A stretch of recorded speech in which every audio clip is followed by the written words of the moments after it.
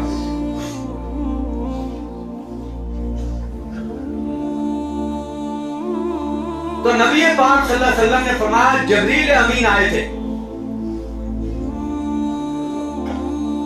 جبریل امین تھے اور جبریل امین نے ایک بد دعا کی اور اس پر میں نے آمین کہی۔ فرشتے جو کچھ کرتے ہیں اللہ کے حکم سے کرتے ہیں اور اللہ نے جو ان کو حکم دیا اس میں یہ میں اور آپ ہیں، ہم سے حکم ٹوٹ جاتے ہیں۔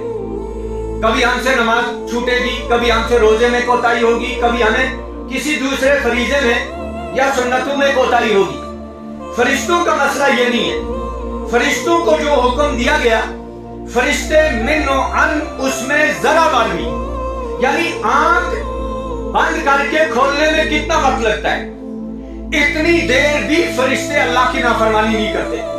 اور قرآن کریم میں موجود ہے اللہ تعالیٰ فرماتے ہیں لا یعصون اللہ ما امرہم ویفعلون ما یؤمرون، وہ ذرا بار بھی اللہ کے حکم میں کی نافرمانی نہیں کرتے، جو حکم ان کو ہوتا ہے وہ کر گزرتے ہیں۔ جبریل امین کو حکم ہوا آپ بد دعا کرو اور پیغمبر کو حکم ہوا آپ اس پر آمین کو۔ جب پہلی سیڑھی پر پیر رکھا قدم مبارک تو فرمایا آمین۔ تو صحابہ نے سوال کیا آمین کس بات پہ؟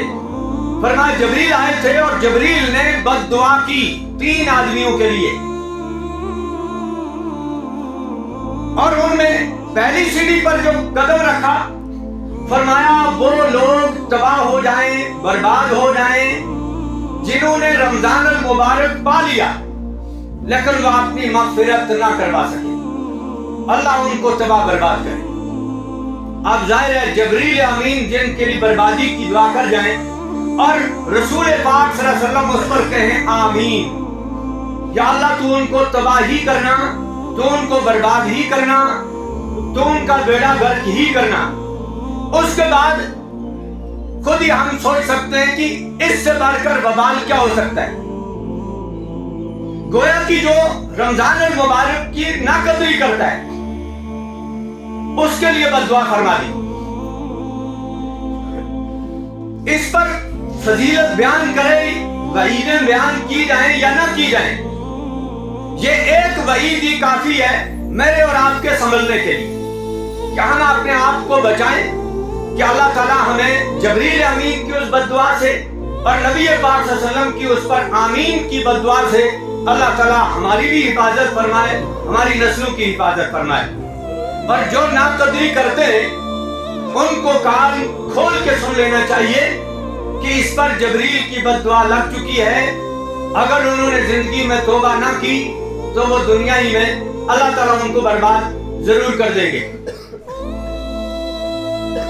فرشتوں کی دعا مستجاب دعوات ہوتے ہیں اور نبی پاک صلی اللہ علیہ وسلم کا آمین اس پر کہنا ایک بہت بڑے محدث گزرے ہیں، علامہ محمد انور شاہ کشمیری رحمۃ اللہ علیہ، سب لوگ جانتے ہیں ان کے نام کو۔ ان کا مشہور شاگرد ہے مولانا محمد ادریس کاندلوی رحمۃ اللہ علیہ۔ انہوں نے قرآن کی تفسیر بھی لکھی ہے، حدیث پاک کے اوپر سیرت مصطفیٰ کے نام پر 3 جلدوں میں ضخیم کتاب لکھی ہے۔ اس میں علامہ محمد ادریس کاندلوی رحمۃ اللہ علیہ ایک روایت نقل کرتے ہیں کہ ایک موقع پر رسول اکرم صلی اللہ علیہ وسلم حجرہ پاک میں تشریف فرمائے، ایک کمرے میں صحابہ کرام بیٹھے ہیں، تو نبی علیہ السلام نے فرمایا میں ہاتھ اٹھاتا ہوں، دعا مانگتا ہوں، آپ بھی اٹھاؤ ہاتھ۔ تو جب صحابہ نے ہاتھ اٹھائے تو نبی پاک صلی اللہ علیہ وسلم نے دعا مانگنا جو شروع کی، صحابہ تو آمین کر ہی رہے تھے۔ وہاں لکھتے ہیں کہ جس کمرے میں تشریف فرما تھے وہ کھڑکیاں بھی رسول اللہ کی دعا پر آمین کہتی تھی، اور دروازے کا چوکاٹ جو ہے وہ بھی آمین آمین کہہ رہا تھا۔ گویا کہ حضور کی دعا اس درجے کی دعا ہے۔ خود سمجھے آج مسلمان کو اس پہ اتنا یقین نہیں جتنا اس وقت کافروں کو اتنا یقین تھا۔ حدیث پاک میں رسول اکرم صلی اللہ علیہ وسلم کی 2 صاحبزادیاں، پہلے ابتدائی اسلام میں یہ جائز تھا، یعنی مسلمان کا نکاح غیر ایمان والے کے ساتھ یہ جائز تھا۔ نبی پاک صلی اللہ علیہ وسلم کی 2 صاحبزادیوں کا نکاح ہوا ابو جہل کے ابو لہب کے 2 بیٹوں کے ساتھ۔ ابو لہب چچا تھا، جب اس نے نبی علیہ السلام کی بہت زیادہ مخالفت کی، تنگ کیا، پریشان کیا، رکاوٹیں ڈالی، قرآن کی ایک سورت اتری ابو لہب کے متعلق، تبت یدا ابی لہب و تب۔ تقریباً مجھے لگتا ہے یہ مجمع جو سامنے ہے تقریباً سب کو یاد ہوگی، الا ماشاءاللہ کوئی ایسا ہو جس کو نہ ہو۔ تبت یدا ابی لہب و تب ما اغنی عنہ مالہ وما کسب سیصلی نارا ذات لہب وامرأتہ حمالۃ الحطب فی جیدہا حبل من مسد۔ یہ پوری سورت، اس کا ترجمہ اگر ترجمے والا قرآن پاک ہے گھر میں اس کا ترجمہ پڑھ لیں۔ جب اس میں ابو لہب کی مذمت ہوئی، ابو لہب کو غصہ آیا اور اس نے اپنے دونوں بیٹوں کو کھڑا کیا۔ انہوں نے کہا دیکھو یہ رشتہ آپ کا کروایا ہم نے ان کے گھر میں، اس پر یہ کلام جو نازل ہوا ہے اس نے تمہارے ابا کی توہین کی ہے، تم دونوں جاؤ اور پیغمبر کی بچیوں کو طلاق دے دو۔ ایک کا نام تھا عتبہ، ایک کا نام تھا عتیبہ۔ سنی کتابوں میں ہے کہ عتیبہ تو ٹھیک ٹھاک تھا، عتبہ نے گڑبڑ کیا۔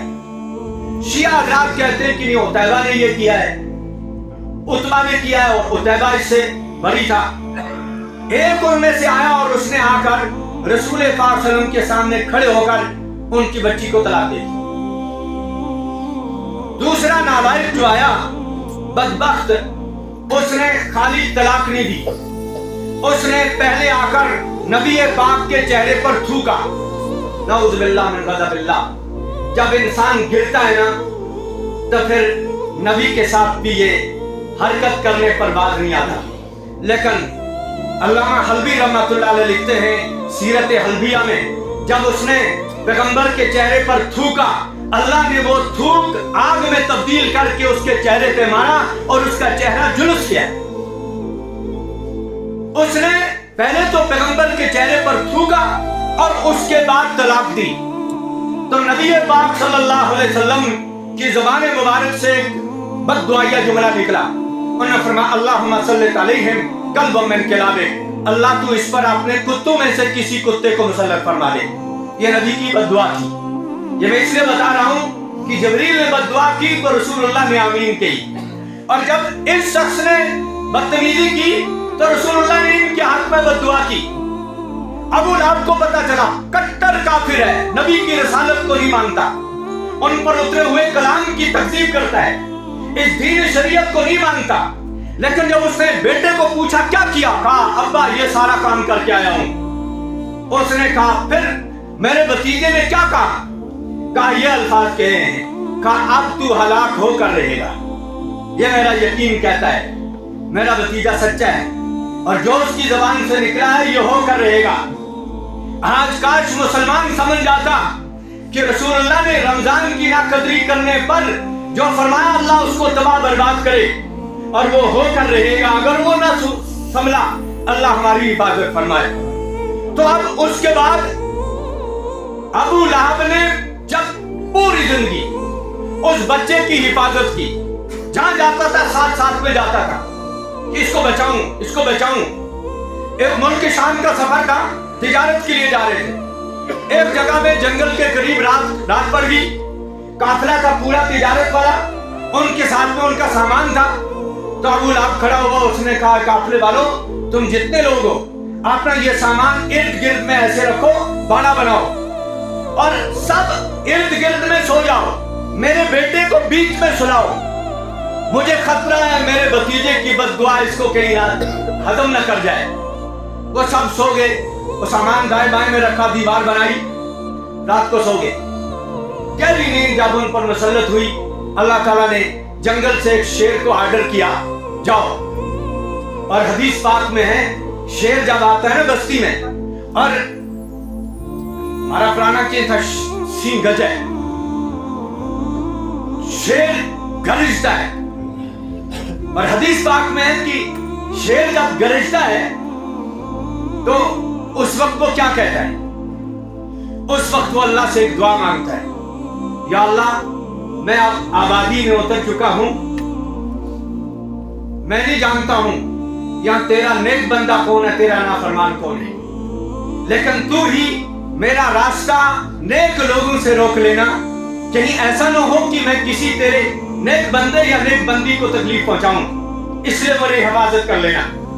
تو شیر جب اترا نیچے، اور شیر کو آرڈر ہوا تھا پیغمبر کی دعا آپ کے حق میں قبول ہوئی اور آپ اس کا کام تمام کرو۔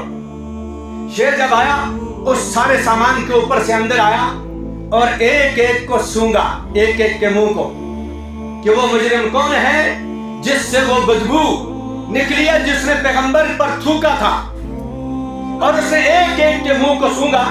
سونگنے کے بعد اس نے بیچ میں سے جا کر اس کو اٹھایا اور کندھے پہ رکھا اور سیدھا نکل گیا باہر، اس باڑے میں سے باہر نکل کے اس کے چیر کر 2 ٹکڑے کی اور وہیں ڈال کے چلا گیا۔ صبح جب اٹھے تو دیکھتے ہیں ان کا بیٹا نہیں ہے۔ جب باڑے سے باہر نکلے دیکھا کہ اس کے چیر کے 2 ٹکڑے، اور ابو لہب نے وہاں کھڑے ہو کر کہا تھا مجھے اسی وقت یقین ہو گیا تھا جو کچھ محمد رسول اللہ نے فرمایا ہے یہ سچ ہے، یہ حق ہے۔ اے مسلمان بھائیوں، میرے یہاں بہت سارے وہ ہیں جو میرے والد کی ہم عمر ہیں، میں ان کے سامنے بھی ہاتھ جوڑتا ہوں، اپنے نوجوان دوستوں کے سامنے بھی ہاتھ جوڑتا ہوں، چھوٹے بچے ہیں ان کے سامنے بھی، ماں بہنوں کے سامنے بھی، اللہ کے لیے یہ رمضان ہمیشہ آئے گا۔ آپ دیکھو گزشتہ سال ہماری بستی میں کتنے لوگ یہاں تھے جو آج نہیں ہیں، اسی طرح میں اور آپ بھی نہیں ہوں گے، رمضان آ جائے گا۔ آج تک جو ہم سے کوتاہیاں ہوئی ہم عزم کریں گے کہ انشاءاللہ یہ رمضان امن کے ساتھ گزاریں گے، اتفاق کے ساتھ گزاریں گے، کسی کی غیبت نہیں کریں گے، لڑائی جھگڑے نہیں کریں گے، اور اس کو اطمینان کے ساتھ، یہ اللہ تعالیٰ نے آپ کو نعمت دی ہے۔ اور میں خاص طور پہ بستی والوں سے گزارش کرتا ہوں، بستی کے بڑوں سے گزارش کرتا ہوں، یہ نعمتیں اللہ خاص کسی کو دیتے ہیں، ان کی ناقدری مت کریں۔ یہ پچھلے چند برسوں سے اس مسجد میں قرآنی تراویح، یعنی ہر جگہ قرآن پڑھا جاتا ہے، یہ نہیں کوئی الگ طرح سے تراویح پڑھتا ہے وہ بھی قرآن پڑھتا ہے، وہ کوئی اور کتاب کسی مذہب کی نہیں پڑھتا، وہ یہ قرآن۔ لیکن قرآن کا مطلب یہ ہے بعض مسجدوں میں خالی چند سورتوں کے ساتھ تراویح پڑھائی جاتی ہے، اور یہاں چند مسجدیں وہ ہیں جہاں پر پورے ختم قرآن کا اہتمام کیا جاتا ہے۔ اس لیے چھوٹے ہوں بڑے ہوں یہ اس کا اہتمام کریں، اور مدرسے کے اندر بھی ختم قرآن کا اہتمام ہوگا، اور یہاں مسجد کے اندر بھی ختم قرآن کا اہتمام ہوگا، یہاں اوپر مسجد میں وہاں بھی ختم قرآن کا اہتمام کیا گیا ہے۔ اوپر کاؤ چیئرمین میں بھی ہم نے اسی مدرسے کا طالب علم جو یہاں سے اس کی دستار بندی ہوئی تھی،